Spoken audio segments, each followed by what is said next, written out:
या हाँ यारों, वेलकम ईयर अगेन। तो आज का टॉपिक है हमारा मोबाइल सिस्टम ऑर्गेनाइजेशन।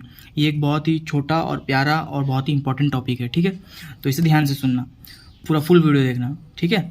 तो यहाँ पे मैंने एक पॉइंट लिखा है, the mobile phones we use are in fact small computers. ठीक है, मतलब जो नॉर्मल कंप्यूटर्स होते हैं, जो माउस कैरी करता है, मॉनिटर कैरी करता है, फिर लैपटॉप हो गया, इन सबको तो कंप्यूटर्स बोलते ही हैं, ठीक है। लेकिन हमारे मोबाइल्स को हम स्मॉल कंप्यूटर्स बोलते हैं, ठीक है। ये भी एक तरह का कंप्यूटर्स ही हुए, ठीक है। अब जैसे हमारा कंप्यूटर में सीपीयू रहता है, वो ब्रेन ऑफ द कंप्यूटर है, वैसे ही हमारे मोबाइल्स में भी एक सब सिस्टम्स रहते हैं, ठीक है। उन्हें हम मोबाइल प्रोसेसर बोलते हैं। आपने सुना होगा क्वालकॉम प्रोसेसर या फिर एप्पल का A13 बायोनिक, ये सब प्रोसेसर्स रहते हैं, ठीक है। ये सब प्रोसेसर्स किस काम आते हैं?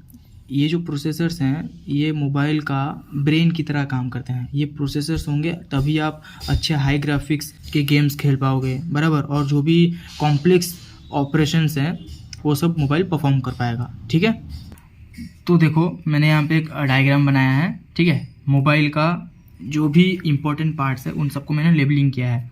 अब सबसे पहले ये बड़े वाले बीच वाले बॉक्स को देखो, यहाँ पे मैंने क्या लिखा है, CPU, यानी कि मोबाइल के अंदर जो प्रोसेसर है उसके अंदर जो CPU रहता है ना, CPU के अंदर ये तीन चीज़ें रहते हैं, कम्युनिकेशन प्रोसेसर, APU और GPU। APU का फुल फॉर्म होता है क्या, एप्लीकेशन प्रोसेसिंग यूनिट, ठीक है। GPU का फुल फॉर्म रहता है ग्राफिक्स प्रोसेसिंग यूनिट, ठीक है। अब मोबाइल के प्रोसेसर के अंदर यानी कि CPU के अंदर ये तीन चीज़ें रहते हैं, कम्युनिकेशन प्रोसेसर, APU और GPU, ठीक है। ये तीन बहुत ही इंपॉर्टेंट पार्ट्स रहते हैं मोबाइल के CPU के अंदर, ठीक है।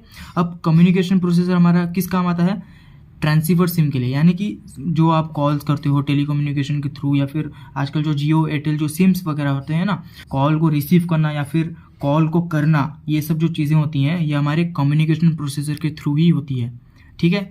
APU और GPU का अलग काम है, मैं आपको अलग वीडियो में बताऊंगा, ठीक है। बैटरी, ऑब्वियसली बैटरी के बिना थोड़ी ना कुछ काम होगा, राइट। लैपटॉप में भी बैटरी यूज़ होता है और मोबाइल्स में भी बैटरी का इस्तेमाल किया जाता है, ठीक है। और एक चीज़ रहता है ऑडियो सिस्टम, ठीक है। मोबाइल में ऑडियो का जो सिस्टम रहता है वो एज ए आउटपुट डिवाइस की तरह हमारा काम करता है, ठीक है। अब मोबाइल के अंदर प्राइमरी मेमोरी रहता है और एक तो एक्सटर्नल स्टोरेज रहता है। एक्सटर्नल स्टोरेज को हम सेकेंडरी मेमोरी भी बोल सकते हैं, ठीक है। और प्राइमरी मेमोरी का जो एग्जांपल मैंने आपको दिया, रैम और रोम, ठीक है, वो कंप्यूटर के केस पे होगा। लेकिन मोबाइल के केस पे प्राइमरी मेमोरी क्या है, रैम है। जो आप सुनते होगे 4GB रैम या फिर 6GB रैम, ये सब प्राइमरी मेमोरी है, ठीक है। और एक्सटर्नल स्टोरेज जो कि हम रोम बोलते हैं, ये क्या है, जैसे आप सुनते होगे 256GB या फिर 128GB, ये सब एक्सटर्नल स्टोरेज रहते हैं जो कि मोबाइल के अंदर इनबिल्ट दिया जाता है, ठीक है। अब मोबाइल में सबसे इम्पोर्टेंट पार्ट एक चीज़ रहता है जिसको हम बोलते हैं टच स्क्रीन, ठीक है। ये सबसे इम्पोर्टेंट पार्ट है एक मोबाइल का। टच स्क्रीन हमारा इनपुट डिवाइस की तरह भी काम करता है और आउटपुट डिवाइस की तरह भी काम करता है। मतलब हम टच स्क्रीन के द्वारा ही इनपुट देते हैं और उसी के द्वारा हमारा जो आउटपुट है वो डिस्प्ले होता है, ठीक है। वहाँ पे हमारा डिस्प्ले में कीबोर्ड डिस्प्ले स्क्रीन भी आता है, जो वर्चुअल कीबोर्ड आता है, बराबर ना। इसको हम बोलते हैं डिस्प्ले सबसिस्टम, ठीक है। तो मोबाइल के अंदर जो CPU के ये तीन चीज़ें हैं, communication processor, application processing unit और ग्राफिक्स प्रोसेसिंग यूनिट, ये तीन चीज़ें बहुत ही इंपॉर्टेंट हैं एक मोबाइल सिस्टम के लिए, ठीक है।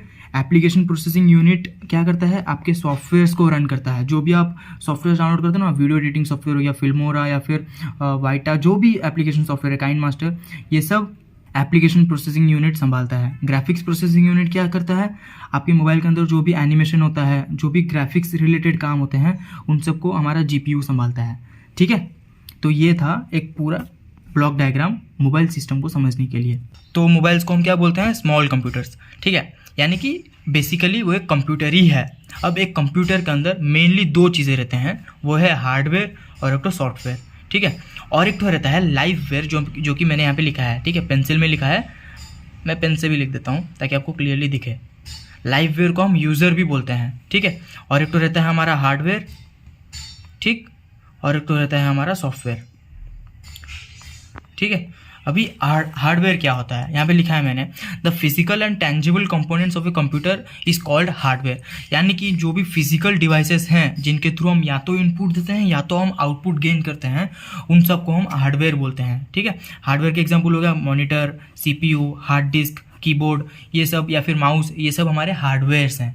ठीक है, और सॉफ्टवेयर यानी कि क्या, these are the set of programs that governs the operation of a computer and makes the hardware run. Software का काम यह है कि ये एक सेट ऑफ प्रोग्राम्स को कंटेन करता है, ठीक है, जो कि हमारे हार्डवेयर को रन करने में हेल्प देता है, उसे हम सॉफ्टवेयर कहते हैं। ठीक है, अब सॉफ्टवेयर के एग्जांपल्स क्या हैं? सॉफ्टवेयर के एग्जांपल्स हैं हमारे विंडोज़ 10, लाइनक्स, या फिर MS ऑफिस, गूगल क्रोम, या फिर PUBG जो आप खेलते हो ना, PUBG, या फिर अभी अभी निकला था BGMI। ये सब जो भी ऐप्स हैं या फिर इनको हम सॉफ्टवेयर्स बोलते हैं। ठीक है, ये सब हमारा हार्डवेयर्स को रन करने में इस्तेमाल किया जाता है। अब मैंने एक और चीज़ बोली थी, लाइववेयर्स। लाइववेयर्स क्या है? इन्हें हम यूज़र्स बोलते हैं, यानी कि आप, हम जो कि मोबाइल्स को यूज़ करते हैं ना, उसे हम लाइववेयर बोलते हैं कंप्यूटर साइंस के लैंग्वेज में। ठीक है, यहाँ पे मैंने लिखा है दीज आर द यूज़र और human being who uses the computer. ठीक है, या तो मोबाइल, या तो लैपटॉप, या तो अपना कंप्यूटर, नॉर्मल कंप्यूटर जो कि मिलता है मार्केट्स में। ठीक है, उन्हें जो हम यूज़ करते हैं, जो लोग यूज़ करते हैं, उन्हें हम लाइववेयर्स बोलते हैं या तो यूज़र्स बोलते हैं। तो दोस्तों, आज के वीडियो में मैंने आपको मोबाइल सिस्टम ऑर्गेनाइजेशन के बारे में बताया, फिर कंप्यूटर क्या क्या कंटेन करता है, हार्डवेयर और सॉफ्टवेयर के बारे में बताया। ठीक है, नेक्स्ट वीडियो में मैं आपको सॉफ्टवेयर के क्लासिफिकेशन के बारे में बताऊंगा। ठीक है, thank you very much for watching the video. हम नेक्स्ट वीडियो में मिलते हैं।